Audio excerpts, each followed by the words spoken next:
Another clearing event, Nvidia. You expect it to be a bullish clearing event?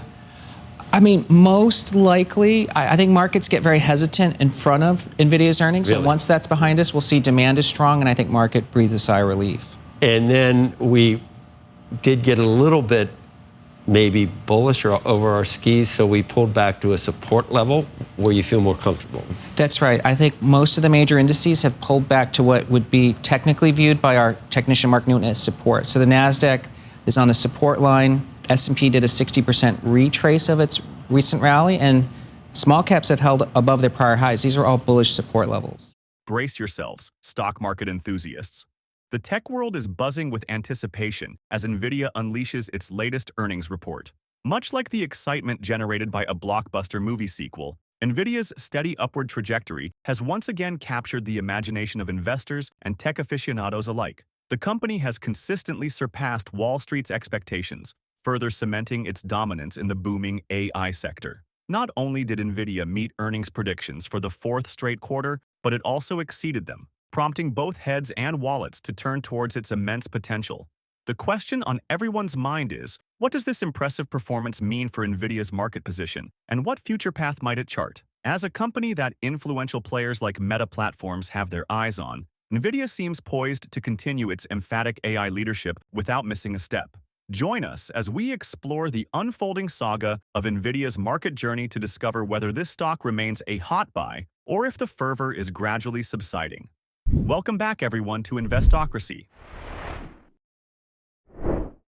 Joining us now in a Fox Business exclusive is Nvidia founder and CEO Jensen Huang. Jensen, great to have you on the show. Thanks so much for joining us. Nice to see you, Liz. It's great to be here. Great to have you. The superlatives used to describe not just your earnings, but your outlook ranged from, I was writing these down, full steam, full throttle, incredible. But the headline really emerges that you guys have a problem most CEOs would love to have. Demand for two of your products, right? Both your Hopper chip and the orders for your new Blackwell chip far exceed the supply you have. What's the most important step you guys are taking to speed up the process to fill these orders? Well, first of all, I appreciate that. Hopper and Blackwell are two just magnificent computing systems. And what they've done is these two computing systems has really reinvented computing altogether. From software that was written by humans running on CPUs to now machine learning, creating these neural networks that make possible artificial intelligence running on our GPUs. And so as the world modernizes the data centers, $1 trillion of data centers around the world, the demand is just incredible. Mm-hmm. And so we're ramping both of these platforms incredibly hard. We had a record quarter this last quarter. We guided to a record quarter next quarter. We're going to go from $0 billion of Blackwell to many billions of dollars of Blackwell.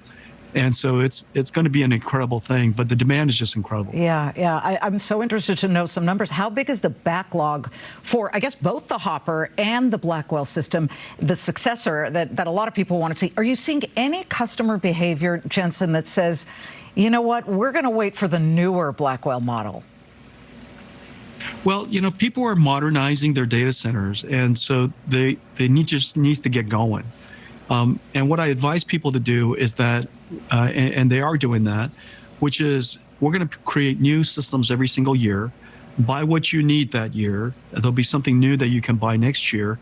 And then you'll just cost average your way through. The reason why it's cost averaging is if we increase the performance every single year, effectively you're reducing your cost for any amount of computation that you want. Instead of the classical old data centers, we're going to, several $100 billion of capex each year will go into these machine learning based and AI based systems.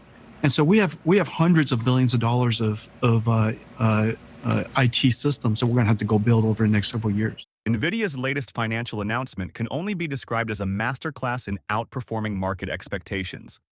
The company posted a diluted earnings per share of 81 cents versus the anticipated 75 cents and garnered a record-breaking $35 billion in revenue, significantly underscoring why investors regard Nvidia as a critical player in the burgeoning AI landscape.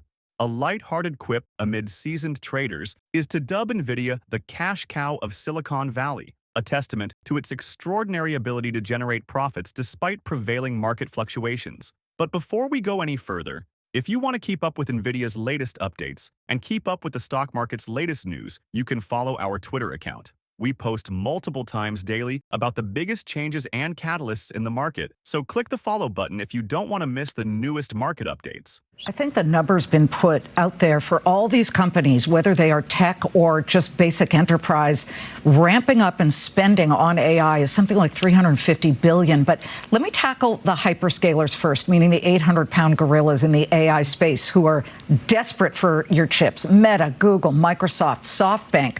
I would love to know how orders are filled, meaning who gets preference? I mean, does it go by who ordered first or by the size of the customer?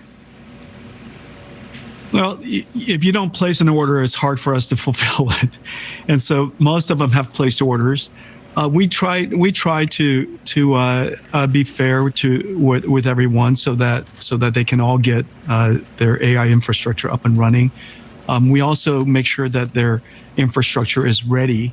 And so between us and them, there's no sense shipping computers if the data center and the power and the readiness of the system is not there. And so we work very, very closely with all of our hyperscalers. We've been planning for this for some time. And you know, I think at this point, everybody has stood up their AI infrastructure, the Grace Blackwell systems. I think OCI has shown pictures of it. Google has shown pictures of it. Dell and CoreWeave just showed a picture. I think it was last night, and Satya at his conference announced that they're going to have previews for their customers here pretty soon, and they've got their system up and running, and so everybody's really proud of the systems they've stood up, and we're all just racing to get there. Yeah, and you know, we're talking about hundreds of thousands of these, and people are dying to get their hands on them. Can I just get some clarity on the question about the overheating? This report over the weekend, there was in the information this report that said that some of these were overheating. Can you just tell me if that was an issue? If it's true, was it an issue basically with the Blackwell chip design, a rack problem, or was it simply that the data centers were not built to the right specs? It's a non thing. It's probably somebody who heard somebody doing engineering, integrating our systems into their data centers. In the beginning, there are all kinds of engineering issues, but these are normal things. We're just doing engineering. We know that the Grace Blackwell systems work, and we know that all of the technology now works because we now demonstrated 4 of them standing up. We have lots of them working at our company, and we have lots of them working within our customers' companies, and so we're very confident, and we're in good shape with Grace Blackwell production ramp. But it's still, you know, we have thousands of engineers doing, you know, all kinds of things. So I'm not sure what they heard, but it's a non-thing. On a more serious note, NVIDIA's H100 and forthcoming Blackwell chips are witnessing soaring demand. Companies like Meta Platforms express intent to boost their AI investment, a development that augurs well for NVIDIA's prospects. Although revenue growth has moderated to 94% from previous triple-digit rates, it is essential to look beyond the raw numbers and consider NVIDIA's long-term strategic vision. The stock market has always been more complex than merely buy low, sell high. A thorough analysis of NVIDIA's growth narrative shows a recurring pattern: consecutive upward trends in market behavior post-earnings, ranging from 11% to 30%.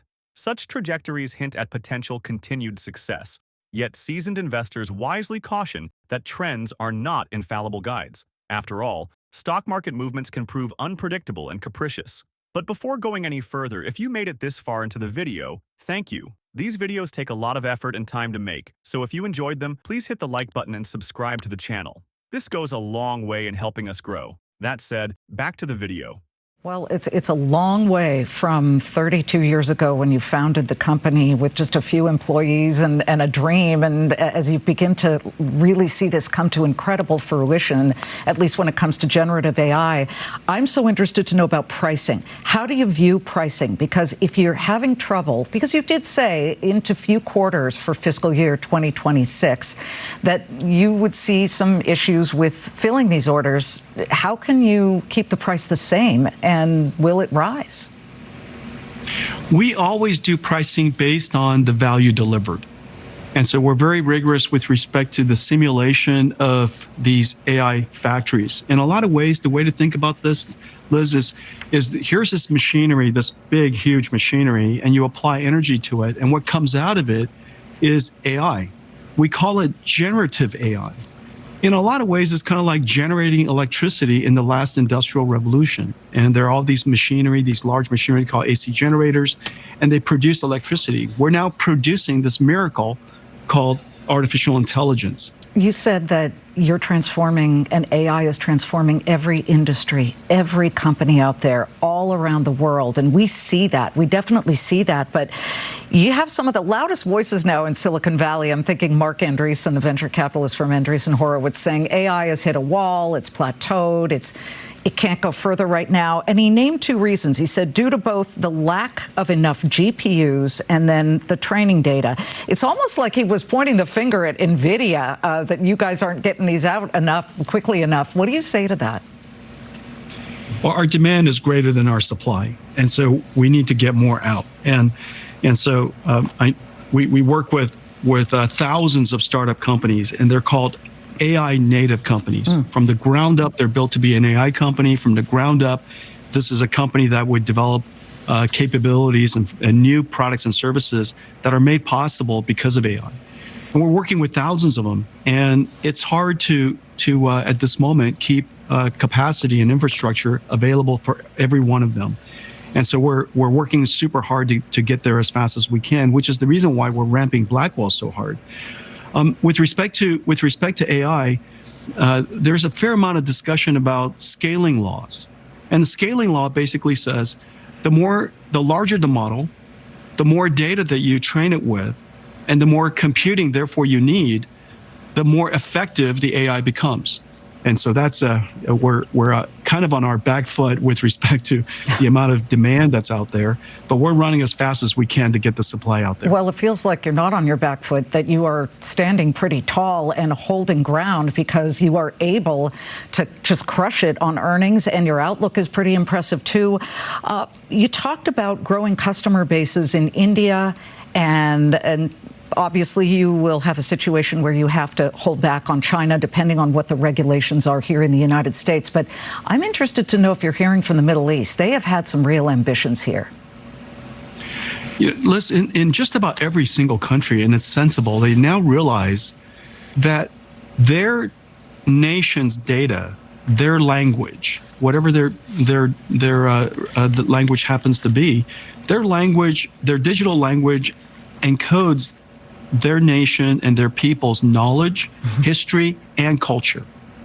And they now realize that they have to take that digital data and turn it into their nation's intelligence, and that they can't wait for someone else to come do it for them, that they have to do it themselves. The success that we've enjoyed is largely in the United States, but over time, and very quickly, whether it's in the West or in the East, we're going to see just about every single country jumping onto this AI revolution, this age of AI. As we finish up, what do you say to people who are very concerned about this? You hear them, and they believe that AI is going to turn us into digital slaves, and that the machines will rise and control all of us. You've had these discussions before. What's your gut reaction to that?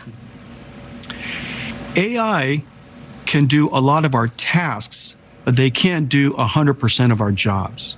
That's the big idea. The idea that AI would somehow do 100% of somebody's job is very, very unlikely, and quite frankly impractical for any time in the horizon. What is very likely is that AI will do 20, 30, 40% of 100% of the jobs in the world. So what that means is that AI is going to revolutionize and transform everybody's jobs. And it's really important that everybody should learn how to use AI. They're not going to lose their jobs to AI. They're going to lose their jobs if it happens. They're going to lose their jobs to someone who uses AI. And so that's the most practical way of thinking about it. And for the foreseeable future, that's absolutely going to be true. And jump on AI. I would encourage everybody to use it. And if you haven't had a chance to use use ChatGPT, use Perplexity, use Gemini. These are incredible. Use Claude. These are incredible AIs. I use it every single day. Yes, I would imagine you do. Just don't replace newscasters and journalists, please, Jensen. You're in great shape. You're in great shape, Liz. We need you. Thank you very much, Jensen. We appreciate it.